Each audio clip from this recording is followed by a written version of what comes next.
Good morning, friends. I am Alok Shukla and going to discuss about the topic the rule at the ceremony. इसका जो remaining exercise है हम अब उस पर बात करेंगे और उस एक्सरसाइज को सॉल्व करेंगे। तो आप देखेंगे एक्सरसाइज ई जो पेज नंबर 139 पर है। इस एक्सरसाइज में स्टेटमेंट दिया गया है। ई का 1 और 2 पहले सॉल्व हो चुका है और एक्सरसाइज ई का 3 अब हम आपको बताने जा रहे हैं। तो स्टेटमेंट है डैश डैश दे करके strings of elegant mean here smart and modern stylish and graceful neat and refined. आपको मतलब बताना है स्ट्रिंग्स ऑफ एलिगेंट का, इसका क्या मतलब होता है। और जो नीचे वर्ड दिए गए हैं जैसे स्टाइलिश है, ग्रेसफुल है, नीट एंड रिफाइंड है, तो इसका सही जो मीनिंग होगा वह होगा elegant means stylish and graceful, stylish and graceful. E का 4 देखिएगा the primitive villages he had visited, primitive means not developed, or very basic which aspects of the villages made Dami feel they were primitive. यानी जो बहुत ही basic village होते हैं जो अच्छे खासे डेवलप नहीं होते हैं उनके बारे में डैमी क्या सोचती है। डैमी फील दे वेयर प्रिमेटिव है, उनको वो प्रिमेटिव मानती है। तो इसका आंसर दिया जाएगा primitive means not developed. Primitive का मतलब होता है जो डेवलप नहीं है, जो बहुत ही बेसिक, जिसका स्ट्रक्चर बहुत ही बेसिक है और ये बहुत ज़्यादा डेवलप नहीं है। डामी felt that villages were primitive. डामी महसूस करती है कि जो विलेजेस हैं वो क्या हैं, वो प्रिमेटिव हैं। As she never been out of the city. इसमें लिखा है कि वह कभी गांव के बाहर, अपने सिटी के बाहर कभी गई नहीं होती है। और river bath was unthinkable for her.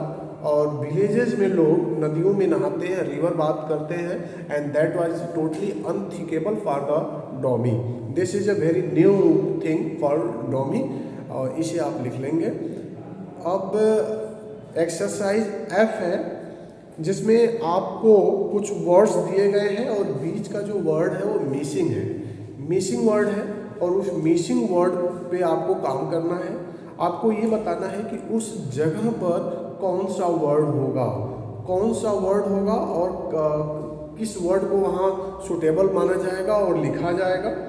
जैसे यफ है look at these words families, families at the other forms that you know from the next. इनके अदर फॉर्म को लिखिए जो आप जानते हैं।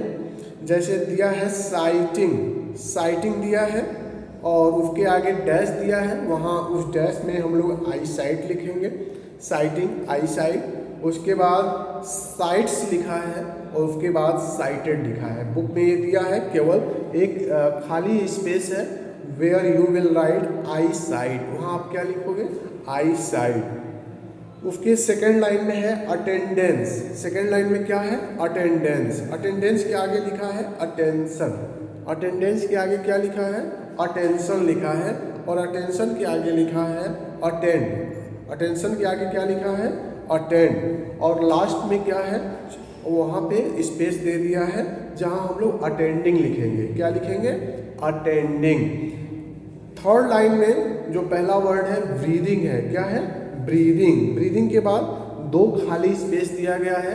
पहले वाले में लिखेंगे ब्रीथलेस, पहले वाले में क्या लिखेंगे ब्रीथलेस। और सेकंड वाले में ब्रीथ इन आउट, ब्रीथ इन कर सकते हैं और ऑब्लिक दे करके आउट लिख देंगे। तो इस तरह से थर्ड लाइन भी कंप्लीट हो जाएगी। फोर्थ लाइन, अब आप फोर्थ लाइन में देखेंगे कि फोर्थ लाइन में जो पहला वर्ड है वह है ईगरली। वो क्या है ईगरली है।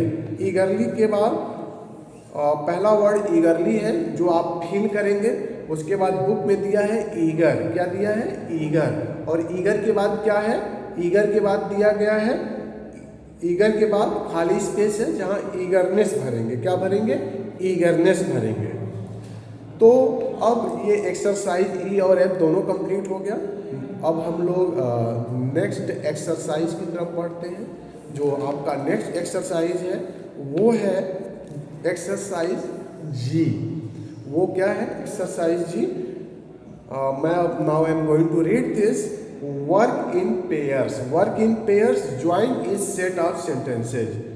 ईच सेट ऑफ सेंटेंसेज को ज्वाइन करिए टू मेक वन सेंटेंस, जो वह एक सेंटेंस को बनाया जा सके। दो सेंटेंसों को आपस में मिला करके क्या करते हैं, वन सेंटेंस को फॉर्म करते हैं।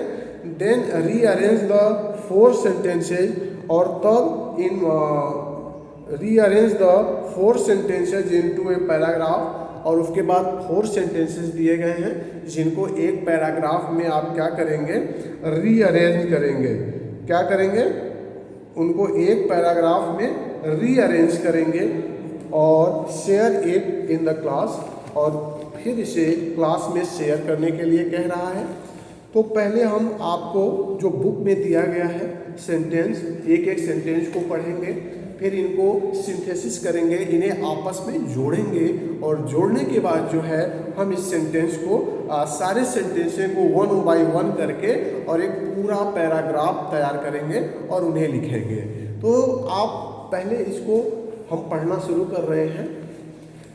The hornbill festival is held near Kohima, Nagaland. पहला सेंटेंस ये हो गया। It is celebrated between 1 and 10 December every year. यह जो है 1 and 2 दिसंबर एवरी ईयर को एज सेलिब्रेट किया जाता है। अब इन दोनों को जोड़ करके हम एक नया सेंटेंस बनाएंगे। इन दोनों को जोड़कर हम क्या करेंगे, एक नया सेंटेंस बनाएंगे। और वो नया सेंटेंस क्या होगा, थोड़ा सा इसमें चेंज करेंगे। जैसे द हॉर्नबिल फेस्टिवल है वो वही लिखेंगे। Is held near Kohima, is held near Kohima लिखेंगे। Nagaland, it is celebrated between 1 and 10। और उसके बाद इट इज सेलिब्रेटेड है तो इट इज सेलिब्रेटेड को हटा देंगे। नागालैंड के बाद एंड लगा करके लिख देंगे एंड सेलिब्रेटेड बिटवीन, यानी इट इज सेलिब्रेटेड हटा देंगे और लिखेंगे एंड इट इज हटा देंगे और लिखेंगे and celebrated between 1 and 10 December every year. Second में देखिए द फेस्टिवल। सेकेंड में देखिएगा the festival owes its name to the Indian hornbill. जो फेस्टिवल है वो इंडियन हॉर्नबिल के नाम से अपने नाम को गेन करता है। The hornbill is much loved by the different tribes of Nagaland. Hornbill जो है नागालैंड के डिफरेंट टाइप के द्वारा, डिफरेंट ट्राइब्स के द्वारा लव किया जाता है। और इन दोनों सेंटेंसों को जोड़ेंगे। तो जोड़ेंगे तब पहले सेंटेंस में से देखिए क्या क्या चूज करते हैं। The festival owes its name to the Indian hornbill. ये पूरा सेंटेंस लिख देंगे और उसके बाद कंजक्शन बिकॉज लिखेंगे इंडियन हॉर्नबिल बिकॉज। उसके बाद दूसरा सेंटेंस शुरू होता है the hornbill is much loved by the different tribes of Nagaland. The hornbill is, तो वहाँ हॉर्नबिल न लिख करके बिकॉज के बाद लिखेंगे it is much loved, it is much loved by the different tribes of Nagaland. इस तरह से दोनों सेंटेंस को जोड़कर एक बड़ा सेंटेंस बना लेंगे। इसके बाद आप थर्ड में देखेंगे। थर्ड में दो डिफरेंट सेंटेंस दिए गए हैं। There are numerous performances and competitions, outlets for shopping and food stalls. You are sure to be thoroughly entertained. तो यहाँ दो सेंटेंस हैं। पहला है there are numerous performance and competitions, outlet for shopping and food stalls. और दूसरा sentence है you are sure to be thoroughly entertained. अब इन दोनों को ऐड करना है तो देखिए कैसे होगा। देयर आर न्यूमरस परफॉर्मेंस, पहले हम लिखेंगे there are numerous performance and competition and competitions outlet for shopping and food stalls. ये पूरा सेंटेंस लिख देंगे। उसके बाद इसको सो से ऐड करेंगे, सो से जोड़ेंगे। सो एक कंजक्शन है और इलेटिव कंजक्शन है, और इससे इसको जोड़ेंगे। So you are sure to be thoroughly entertained. यहाँ कुछ रिमूव नहीं करेंगे, बल्कि दोनों सेंटेंस के बीच में सो लगा देंगे और एक नया सेंटेंस तैयार कर लेंगे। अब 4 आप देखेंगे जी का जो 4 पॉइंट है, उसमें 2 सेंटेंस दिए गए हैं। पहला है the state government organises the festival. The state government जो है फेस्टिवल को ऑर्गेनाइज करती है। Its aim to preserve and celebrate the rich heritage of Nagaland. और दूसरा सेंटेंस है its aim to preserve and celebrate the rich heritage of Nagaland. ये नागालैंड के रिच हेरिटेज को प्रिजर्व करता है और उन्हें प्रेजेंट करता है। अब इन दोनों सेंटेंसों को जोड़ेंगे। पहले को देखिए, the state government organises the festival for aims to preserve and for aims, ठीक है, ऑर्गेनाइजेज द फेस्टिवल। उसके बाद फार लगा करके कर देंगे aims to preserve and celebrate the rich heritage of Nagaland, ठीक है। ये फिर एक नया सेंटेंस बन जाएगा। Once again I am repeating, ध्यान से सुनिए।